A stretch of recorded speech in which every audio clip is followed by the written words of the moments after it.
Hello po, I am Jesse Flores Witchcraft. At ito po yung dalawang kliyente ko. Yan, si Sir po, tsaka si Ma'am. So, dito po sila ngayon para magbigay ng feedback at para po magbigay sa akin na sa inyo mag-share ng story. So, yun po. Nice to meet you, sir. Nagkakita na tayo sa wakas. Tsaka si Madam. Yun po. So, si Sir muna. Ay, sige, ikaw muna. Ayun. Actually, kinakabahan ako bigla. Pero kanina, excited akong pumunta dito. Ayun. Nagpapasalamat ako sa iyo, Sir Jesse, kasi tama nga yung sinabi niyo na may purpose kung bakit ka dumaan sa FYP namin. Una kasi sa Black Up, dumaan sa FYP. Sabi ko, kakaiba to witchcraft. Sabi ko, pero sabi ko, tumutulong para may mahanap na missing o kaya sa mga kaso. E di, simula nun, nag-stalk na ako, TikTok. Sabi ko, ay hindi masyado nagpo-post sa TikTok. Punta ako sa Blue App. Doon ako nag-start na maging followers mo. Kahit minsan kumakain ako, nanonood ako. Tapos, pag may time, minsan nga nakakatulog na ako. Kapag sa gabi, hindi ako makatulog. Ang ginagawa ko, binabalikan ko na lang yung ibang video mo. Kakastalk mo sa mga poses ko. Kakastalk. Tapos sabi ko, tutulungan ako nito. Sabi ko, kailangan ko maging medallion owner. Nung nag-avail ako ng medallion, pinakilala kita kay mama. Tapos, yun nga, yung pinakilala na ni mama. Si mama na nag-introduce kay kuya na maging medallion owner din. Tapos yun, naramdaman ko yung yung blessing simula nung naging medallion owner ako. Kasi dati kapag pecha de peligro, niisip ko, paano kaya saan ako kuha uli ng panggastos. Pero simula nung naging medallion owner ako, merong maliit o malaking blessings na nare-receive ko. Yun, nagpapasalamat ako kasi binigay ka ni Lord sa aming mga kliyente mo. Kumbaga, nag-iisa ka lang. Kasi yung time na yun na nag-avail siya ng medallion sa amin, sir, hindi ko pa kayo kilala. Siya yung una talaga nakilala ko. Walang nakakalam kung gaano kadilim yung buhay nila nung time na yun. As in, ultimong kapitbahay ni hindi nyo matignan or what. Kasi, di ba, iba yung buhay ninyo mga panahon na yun, napakadilim. Yun yung totoo nun. Kaya nung may mga nag-i-inquire noon, hindi ko nilaktawan yung chat mo. Kasi ramdam ko sa lahat ng dami na nag-i-inquire sa akin o nag-chat sa akin, ikaw yung may pinakamadilim na pinagdadaan noong time na yun. Grabe, sir. At least, so lang. Hindi niya maaamin yun. Ngayon ko lang ako. Kahit ako na magsabi kasi medyo yun. Okay lang na ako na magkwento ng ibang parte nun. Hindi niya, naging parang breadwinner ka ng mga panahon na yun. And na-appreciate naman nila pero talagang hikaho, sobrang hirap. Alam mo yung tipo na nagsisipag ka naman. May stable job ka naman. Pero ba't ganun pat kulang? Wala ka namang tinakbuhan tao. Wala ka namang niloko sa pera. Wala naman ganun nangyari. Di ba kung tangi pa nga na ikaw yung naloko pero nung nilapitan ka, pinagbigyan mo pa din. Di ba? Totoo naman yun, di ba? Totoo. Marami kang pinatawad noong time na yun na hindi naka-realize. Di ba? So, yung mga gaya mo kasi kakaunti na yung mga ganyan tao. May mga, kayong magkakapatid. Walang perfectong tao, lahat nagkakaroon ng kasalanan yan. Pero yung buti sa puso ninyong lahat, naku, yan, props pa rin ako sa mga magulang nyo kahit pinalaki nila kayong hard top sila sa inyo. May reason nyo kung bakit. Mistakes are meant to be forgiven naman. Ganun naman talaga yun. Magpatawad lang tayo. Patawad tayo. So yun yung time na hindi pa kita kilala nun, sir. Si madam yung nun, talagang ang purpose kasi talaga niya para sa medallion hindi para sa sarili niya, sa mga anak niya, yun nga, sa inyong mga kapatid. Lagi kayong mukhang bibig niya to, mga kapatid. Totoo yun. Ginawa niya yung best niya nung time na yun. Yung time na yun, nagbablock ako nun Nagbaband ako nun Pero may slot na siya nun, hindi ko siya ibablock. Hindi kita ibaband nun kasi alam kong isa ka sa mga talagang mag-a-avail, kaya nireserbahan kita. Di ba mapapansin mo yung medallion na inabail mo, yan, May ano yan sa likod. Yan, no? Kinaskasan ko. Kasi masasold out na yan eh. Masasold out na yan, kaya inanuhan kita. Tapos, pero hindi ko na rin yun sa kanya. So, yung bago ako maglabas ng brand new rin yung medalyon niya. Tinabihan ko na siya noon. Kasi nung ano pa lang, nung November pa lang last year, 2025, ayan yung medalyon na yan, meron siya. 2025 pa lang November, predict ko na yun na mayroon kang kapatid na mangangailangan ng tulong ko. So, yun, tinabihan ko siya. Kasi nung ano ko lang yun nilabas eh. 'Di ba? Nung December lang yung brand new na yan, 'di ba? Opo. Yun, tinabihan ko na kayo nun. Sold out yan. Ang daming taong nangungulit sa akin dyan sa medalyon na yan kasi nga gusto nila yung bagong brand new. Opo. Marami na kasi yung pinanalo. Sa mga alam nyo na, yun. So, kaya nyo rin gawin yun. Tuturuan ko na lang kayo yung tamang paraan kung paano yan magagamit sa mga ganun. Pero sa now, wag muna kasi mga blessing nyo yan. Eh. So, yun. So, sobrang salamat sa paniniwala mo sa akin ever since noon pa. Like ang nakatuto nga sa akin ay isa ka sa mga talagang gustong-gusto ko makita noon. Ngayon lang siya nagkaroon ng pagkakataon. So, ito na. Pinagbigyan. Naiyak ako. Honor ko to. Ngayon, sa pag-uwi ninyo, ay gagamutin ko kayo na libre kasi parehas kayo may karamdaman. Ngayon ko kayo gagamutin, ngayon mismo, pagtapos itong video natin, pagtapos itong recording natin, sa vlog feedback na to, pagagaling ko kayong dalawa na libre na. Hindi nyo na kailangan magabil ng silver medallion. Maraming salamat, Sir Jesse. Don't worry. I got you, ha? Kaya mo kailangan. Kasi may gift ako sa inyo pagtapos nito. Sige, thank Ikaw, you, Sir sir. Jesse. Sa wakas, sir! Ayun. Hindi ko alam kung anong sasabihin ko eh. Marami.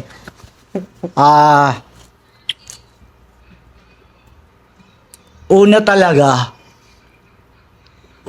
talaga, noon pa, isa lang pinaniniwalaan ko. Yung Diyos laging may balak sa'yo. Lahat ng nangyayari sa'yo, lahat plano niya. Kahit na sabihin nating plano mo yung ganito, balak mo yung ganito pagka hindi niya talagang willing ibigay sa'yo, kahit na anong sakripisyo mo, hindi mo pupunta sa'yo eh. Tas, siyempre sa gano'n naniniwala ako. Hanggang dumating yung ganito, nagkaroon ng struggle sa sarili ko. Kasi, alam ko, hindi naman din maniniwala yung lahat sa akin eh. Sasabihin ko eh. Ang makakaalam lang nito yung mga nakaranas ng ganito eh. Yung talagang wala ka namang kasalanang hindi mo namang, kumbaga di mo naman nagawa, hindi mo namang yung inaano sa'yo. Yung parang naging daan ka lang para mapagtakpan nila yung yung Mali. kasalanan nila. Yun, parang ganun nangyari sa akin. Siyempre, nakasuhan ako,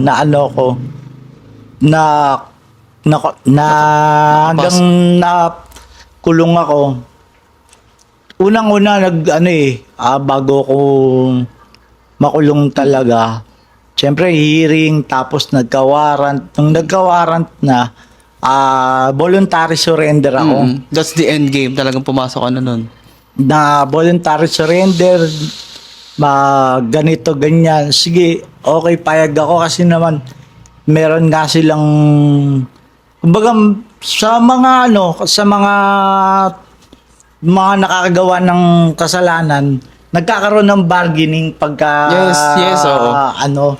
pagka ganun sumuko ka o yun ganun syempre sumuko ako ganyan.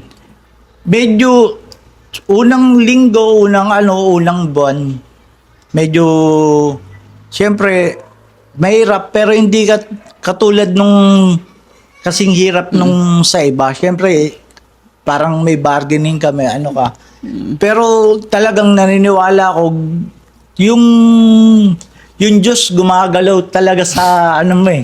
Yes. gumagalaw talaga sa Pag alam buhay mo niya, eh. oh yes.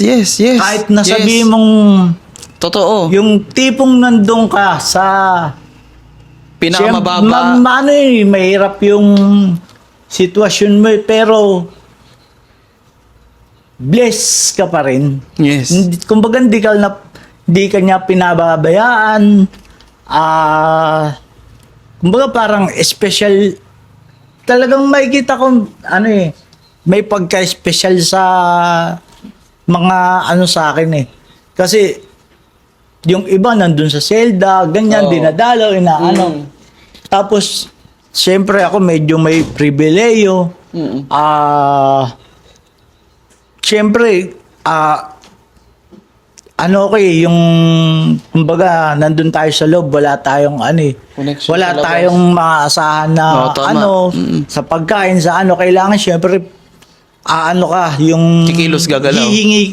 hihingi ka muna sa pamilya mo kung hindi pa ano, pero hindi talaga siya ano, hindi siya tumagal yung tulong ng pamilya ko kasi meron talagang parang lagi may dumarating sa akin na "Uy, ako na yung nakakatulong, nakakaano kay hindi naman din sobrang mabalikan sa kanila. Yung tipong matulungan ko na lang sila na hindi na nila ako intindihin. Laging ganon. Yes. Kasi parang misa, ano eh, o naging ugali ko rin noon pa naging ugali ko rin na mas gusto ko yung wag mo kong ganong intindihin. Ganon. Kaya ko sarili ko. Oo. Parang ganon. Hanggang siyempre, dumating na yung time limit na bawal ka na dun sa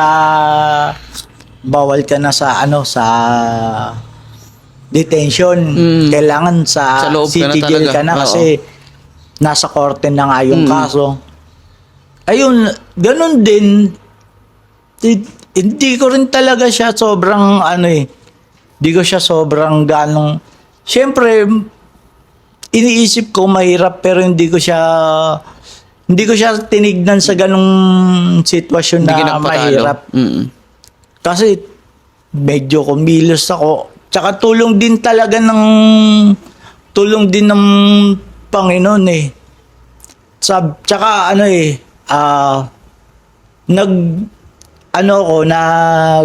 umpisaran din talaga ako sa tulong nga niya.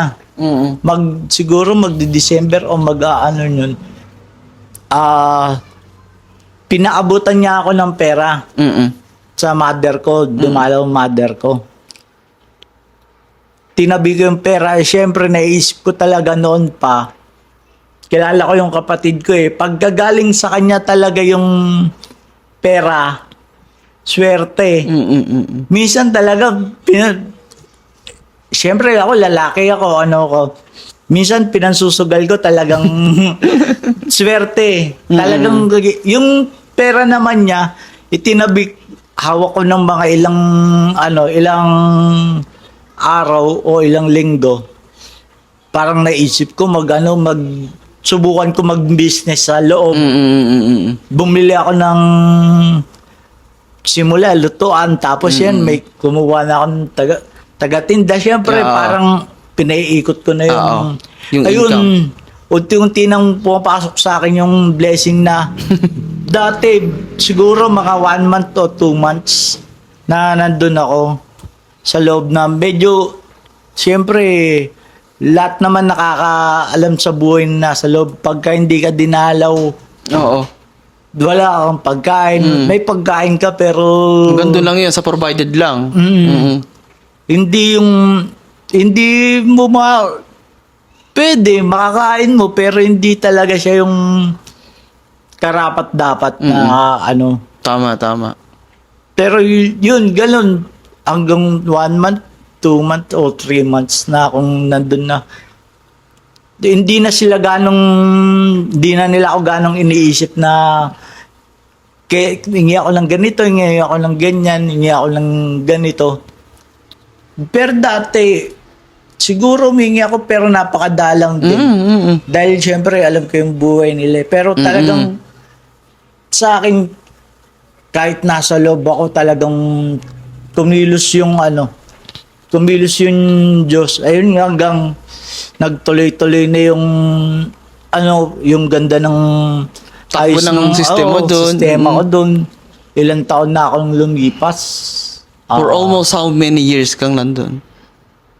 Simula't simula, mula custodial hanggang 4 years, 3 months. Okay. Hanggang ngayong taon po, nakilala po kita, Mm-mm.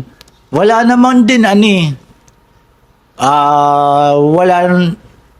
sabi lang ng mother ko, parang may pinaliwanag lang siya sa akin na may bumili nga yung sita ng medalyon, ganyan. Sabi ko, naniniwala naman talaga ako sa Mm-mm. naniniwala naman talaga ako sa ganyan noon. Pa kasi nga, kunikwento ng mother ko, yung lolo ko, ganyan din dati.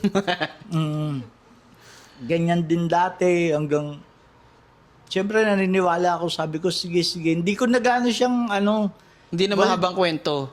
wala nang ganong stock. Oo. Pagtingin ko lang, nakita ko yung number dun sa WeChat. Oo. Yes. Sa WeChat ba yun? Telegram tsaka sa WhatsApp. WhatsApp. Sa WhatsApp. Ayun na, tinext ko na kagad, umano na ako. Nag-avail na ako. Di ko rin, pero naniniwala talaga ako. Tapos, kumbaga, nung huli rin, talaga nakikita ko talagang kumikilos lagi yung, talagang kumikilos din lagi yung Diyos sa akin para, tulad nito, ito, parang tingin ko mas malaking makakatulong sa akin to. Ito yung binigay na way para mas gumaan yung ko. Tapos hanggang nung nakapag-avail na ako, medyo nararamdaman ko, andyan na yung blessing, sobrang Bumait blessing, sa'yo. saglit lang, may blessing ng darating. So, hindi ko naman siya ganong iniisip kasi talagang ang focus ko nun, hindi ko iisipin yung nasa labas kasi pag nandun ka sa loob, pag inisip mo yung nasa labas, medyo Nakakabaliw yun. masasiraan ka lang bait. And baka di mo alam kung anong gagawin mo, baka tumakas ka o yun nga. Oo. Hindi ko siya gano'n iniisip yung nasa labas. Pero nung sanay naman ako makasagap ng balita kung ano nila sa labas, kung ano problema nila. Pero nung bago ako magkaroon ng medalyon, mag-avail ng medalyon, nakakapag-provide ako. Kaso minsan, nagrereklamo ko. Kasi, sunod-sunod. Siyempre, budget lang din yung meron ka, limitado. Pero nung naging medallion honor ako, saglit lang pagka sinabi nilang ganito, pag sinabi ng asawa kong kailangan ng bata, ganito. Wala silang saglit lang. Sa loob ko pa yan. Nakakapag-provide ka pa. Binibigyan ko sila kahit konti. Kasi hindi ko naman kayang talaga lahat. Malabibigyan ko pa rin sila kahit paano, tuloy-tuloy. Hindi ka tumalikod. Yun yung nagpipid ng kapangyarihan yan. Kahit paano, kahit konti, nabibigyan ko sila. Kasi nga, yung naipon ko kasi napunta sa medalyon ang natira lang konti Yun lang. Pero simula nung naging medalyon honor ako, konting kibot, blessing. May bless kagad Minsan nga, syempre, siyempre lalaki ako, medyo may pagpasaway ako. Parang, minsan yung medalyon pa rin talaga yung kumikilos na, parang siya yun minsan umaawat na. Yan. Parang, Yan. ba't ganito? Bakit ganyan? Nagtataka ako. Okay, sige. Pagka inadapt ko na talaga sa sarili ko na, Ayun, nagigits ni Sir. inadapt ko na sa sarili ko talaga na, parang nagkaroon ng problemang konti. Warning niya yun. Titigil ko. Yun. Pero minsan talaga, syempre, pasaway ako Pagka tuloy ko pa rin. Hanggang sa uli ko na malalaman, ang kulit ko kasi, inaawat na ako, inaano na ako eh. Yes. Tapos, hindi ko alam kung kung sa bagong bahay lang natin. Kasi, dati hindi ko naman nararamdaman yung, Mm. papaling-ling na kung ganun. Yes. Saglit, ba't parang may, may tao, may may parang may gagalaw sa pinto, may di ko alam eh. Sabi ko pero minsan, nawawala ako sa Minsan nasa harap po talaga yan. Pero minsan nawawala ako sa yung nawawala ako sa parang nawawala ako sa guide sa kanya kasi minsan may nilalakad akong papel biglang magkakaroon ng madedenay o nandito ka ba? Nagkakaroon ako ng kahit tinahawakan ko talaga siya Oo. minsan. De- Tinaano ko siya. Ano yan? Meron niyang nasasagap na hindi maganda. Baka siguro yung work na papasukan mo, nakikita niya yung future mo doon, may hindi maganda mangyayari, hindi ka talaga niyang papapasukin doon. Yun. It's guiding you. And yun nga, yung sa part nung, ito na, yung June 30, yung tumatawag ka sa akin, yun yung talagang, Yun kasi yung pinangako mo nung parang pinangako mo sir, tsaka inano mo sa na talagang lalaya ka. And it Doon din happened. ako naniniwala. Oo. Yun yung natupad. Kasi yun yung reason kung bakit mo siya inabail. Bakit ka nag-avail at bago niya ako pinakilala sa'yo. So, yun po yung updated sa kanya, guys. Siya po yun, yung ating kliyente na, yun nga, binigyan ni God ng second chance. And ito na po siya ngayon sa harap ko. Nakalaya na po siya. Is completely safe. Under care ko po ito. Ito po ay lahat po tayo nagkakamali. There's, tulad na laging inaaral sa inyo, walang pwedeng mag-judge sa kahit na sino kundi si God lang. Hindi po lahat ng nasa loob ay tutulungan kong makalabas. Dahil siya po, naniniwala talaga akong siya ay inosente po. And he did his part, he did his mistake. Namin naman niya, may pagkakamali siya. Pero he didn't take it like a man. At yun nga, nakita ni God sa kanya na kahit nasa loob siya, iniisip pa rin niya yung mga nasa labas, nakakapag-provide pa rin siya sa pamilya niya, hindi niya pinabayaan, hindi niya sila iniwan. Na yung word na binitawan niya na nasa loob na huwag na siyang problemahin, yun na lang tulong na sa kanila. Yun yung dapat utak. Marami na rin akong tinulungan na ganun yung pinagdaanan. So, pangatlo lang si Sir. At siya lang yung naglakas sa loob na humarap dito sa akin. Oo. Yun, yung sa una kong natulungan noon, nakabalik siya noon. Nagkamali kasi siya ng nagkaroon kami ng misconception. Hindi niya naintindihan yung talagang plano ko. Ang gusto lang niya ay lumabas tapos gumawa ulit ng hindi maganda na poprotektahan ko siya. Hindi siya makakalusot sa akin nun. Ito, iba po ito. 100% ito pong tao ito napakabait. So yun po. Ito po si MK tsaka kapatid niya na. Ito, matagal ko ng kliyente talaga to. Sobrang tagal ko nang gustong mamit to. At sinama na nga niya si na matagal nilang pangako sa akin. So yun sir, sige, tuloy mo yung kwento mo. Yun lang. Wala na hanggang ngayon.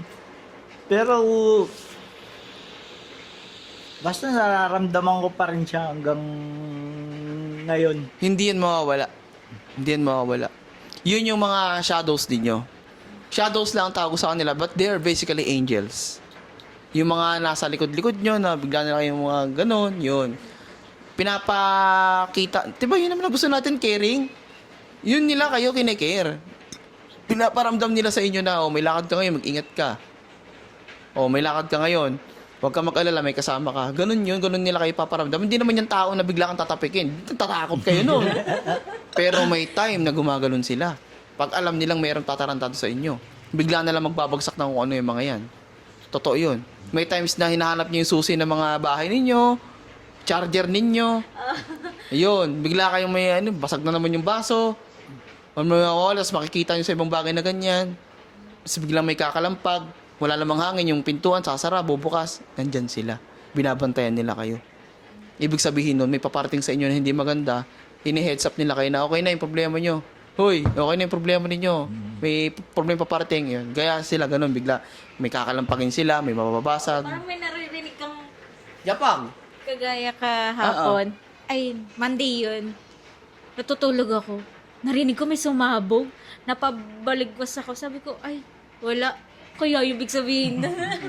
Bigla akong kinilibutan. Ano yun? Yung ulan yun. Yung ulan yun. Siguro may bagyo nga kasi yun. Safe naman kayo.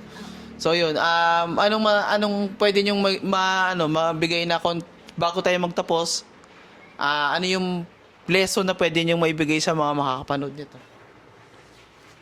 Yung pwede nila matutunan ba? Yung encouragement nyo na natutunan nyo. Ang Diyos ay totoo, di ba guys?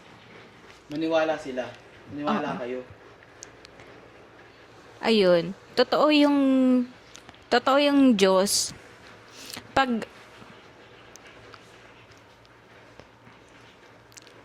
Basta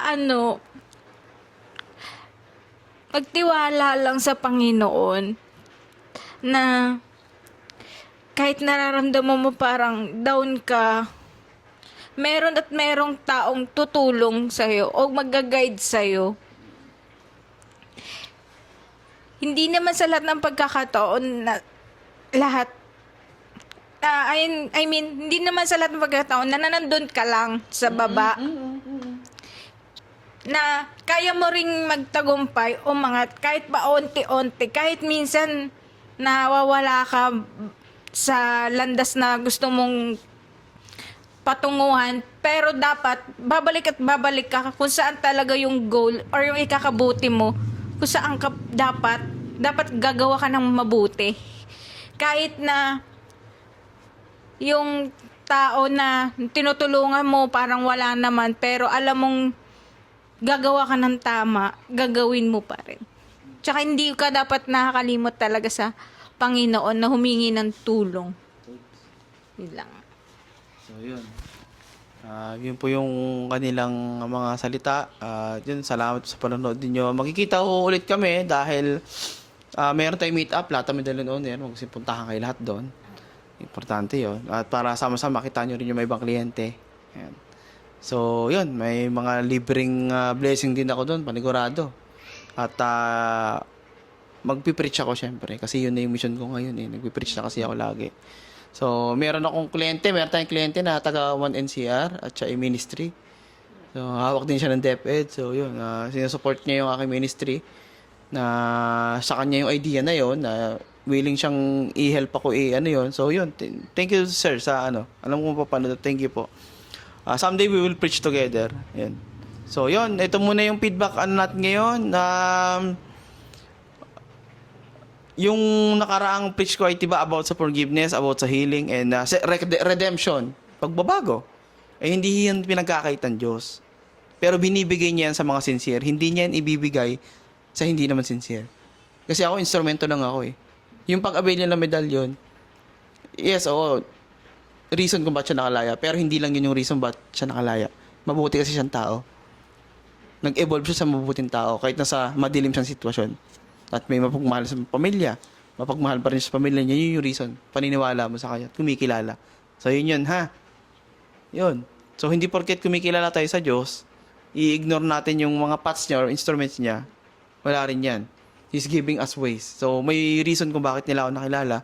At ginawa ko yung best ko para sila ay tulungan. At hindi naman porket si Sir ay nandito na sa Freedom at si Madam ay nakita ko na, hindi ibig sabihin nun ay huminto na yung pagtulong ko. Tutulungan ko pa rin sila. Patuloy-tuloy yun. Lifetime yung mga medalyon ninyong lahat. Hindi yan mawawala. Okay? Kaya okay mangamba. So, andito lang ako lagi. Sir, thank you sir sa pag-meet sa Thank akin. you po. Nice to meet you, Opo. sir. Maraming salamat Oo, po. welcome. At ikaw, ha? Nice to meet you. Mag-ingat kayo lagi, ha? Thank you. So, yun po. Thank you very much.